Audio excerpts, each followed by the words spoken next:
है या फिर आप किसी का घर बना रहे हैं, तब पूरा ब्रिक वर्क होने के बाद, पूरा घर कंप्लीट होने के बाद प्लास्टर का नंबर आता है। तब प्लास्टर में कौन सी सीमेंट से कर रहे हैं, तब कितने दिन तराई करें और साथ ही साथ कैसे तराई करें, ये एक बहुत ज़्यादा सोचने का और इम्पोर्टेंट विषय है। इस पर ध्यान नहीं देते हैं, नतीजा ये निकलता है कि आपका जो प्लास्टर है वो क्रैक कर जाता है।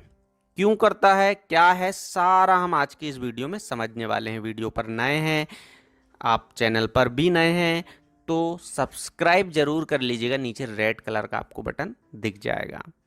चलिए बात करेंगे सबसे पहले कि हमें प्लास्टर में क्यूरिंग कितने समय बाद करना चाहिए। तो लगभग जैसे आपका प्लास्टर हुआ है, सूख गया है, वो उसका सरफेस पूरा क्लीन हो गया है, तब आप वहां पे उसके बाद तराई कर सकते हैं, बिल्कुल कोई समस्या नहीं है। लेकिन इससे पहले एक सोचने वाली बात यह होती कि आप जो प्लास्टर कर रहे हैं वो कौन सी सीमेंट से कर रहे हैं, यानी पीपीसी है, ओपीसी है या फिर स्लैग सीमेंट है। यहां पर मैं आपको बताना चाहूंगा, अगर मान लीजिए आप कोई भी सीमेंट यूज कर रहे हैं तब उसका एक रेशो जो है वो भी बहुत ज़्यादा मायने रखता है। जैसे आप सिंगल कोट कर रहे हैं अगर, तो यहाँ पर आप 1-4, 1-5, 1-6 रखते हैं।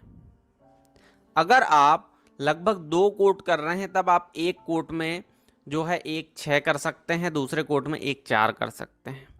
लगभग फिनिशिंग कोट जो है आपका 1-3 से लेकर 1-6 के बीच में हम करते हैं। डिपेंड करता है कि ये जो है, अब 1-3 1-6 क्या है, मैं बहुत सारे वीडियो में बता चुका हूँ। पहले सीमेंट है और फिर रेत का रेशो है ये। अब यहाँ पर फिनिशिंग कोड जो है वो आपका वो सही तरीके से होना चाहिए, जो निकले ना, उसका मटेरियल भी सही होना चाहिए। ये बात हो जाती है आपकी प्लास्टर की रेशो की। बात करेंगे सीमेंट।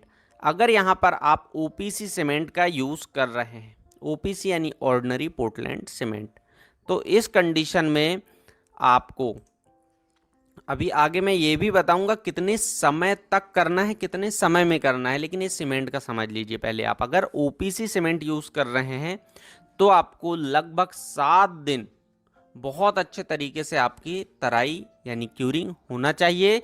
इसे आप 7 से 10 दिन तक लेकर जा सकते हैं। जबकि यहाँ पर पीपीसी सीमेंट का यूज़ कर रहे हैं तब मार्केट में कंपनियां बहुत सारी अवेलेबल है, लेकिन सीमेंट में डिफरेंस होता है। जनरली हम ओपीसी आज के समय में गवर्नमेंट प्रोजेक्ट्स में यूज़ करते हैं या फिर कुछ स्पेशल रिक्वायरमेंट होती है तब यूज़ करते हैं।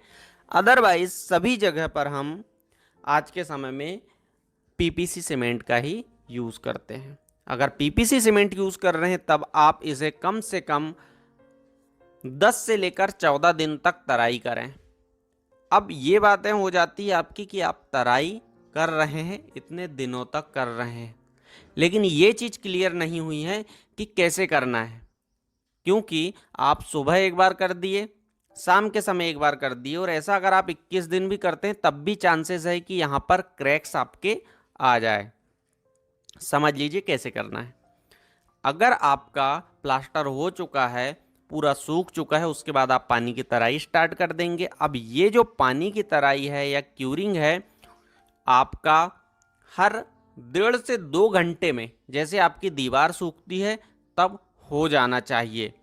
यहाँ पर मैं गर्मी के समय की बात कर रहा हूँ कि गर्मी के दिनों में कैसे यूज़ करना चाहिए आपको। 1.5 से 2 घंटा मैक्स टू मैक्स, और आप 1 घंटे में भी कर सकते हैं अगर आपके प्लास्टर बाहरी सतह पर है, तब जहाँ धूप सीधी पड़ती है।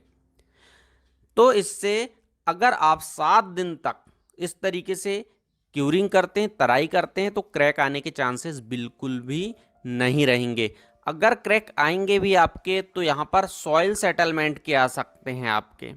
अगर आपकी काली मिट्टी है और यहाँ पर कुछ आपका स्ट्रक्चर थोड़ा सा मान लीजिए सेटल हो रहा है तो इस कंडीशन में आ सकते हैं। अदरवाइज लेकिन आपके तराई की वजह से या फिर सीमेंट की वजह से या फिर वर्किंग की वजह से अगर आप इतनी तराई करते हैं तो आने के चांसेस बिल्कुल भी नहीं होंगे।